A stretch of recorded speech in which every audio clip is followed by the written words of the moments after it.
Qachon kishi Ka'baga yo'nalgan holda boshini sajdaga qo'yar ekan, undagi barcha zararli impulslar chiqib ketadi. Bu tanadagi energiya balansiga ijobiy ta'sir o'tkazadi. Buni yaxshiroq tushunishimiz uchun oltin nisbat haqida ma'lumotga ega bo'lishimiz lozim. Oltin nisbat bu katta masofaning kichik masofaga nisbatiga aytiladi va u 1,618 fi konstantaga tengdir.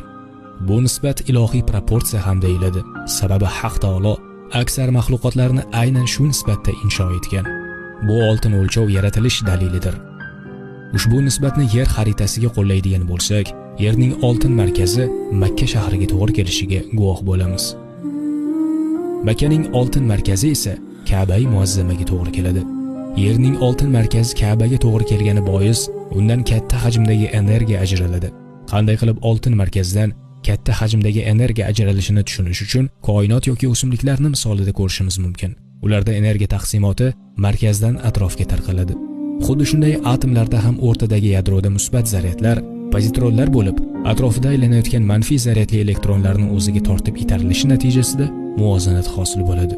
Shu sabab ham qachon Ka'bani tavof qilarkansiz, sizdagi energiya muvozanatga keladi. Subhanalloh. Ha, bu ayni haqiqatdir. Tadqiqotlarga ko'ra, har kun atrof muhitdan tanamizga zararli bo'lgan elektromagnit impulslar qabul qilinar ekan. Bu salbiy impulslar miyamizning peshona qismida to'planib qolib, turli xil depressiyalarga, stresslarga, bosh og'rig'i, dangasalikka sabab bo'ladi. Bular esa o'z navbatida jiddiy kasalliklar keltirib chiqarishi ham mumkin. Ushbu zararli impulslardan yerning eng katta energiya maydoni, ya'ni Ka'ba tomon boshini sajdaga qo'yish orqali xalos bo'lish mumkin bo'ladi. Robbim bizlarga ham bu yerlarga haj va umra qilish uchun borishlikni nasib qilsin.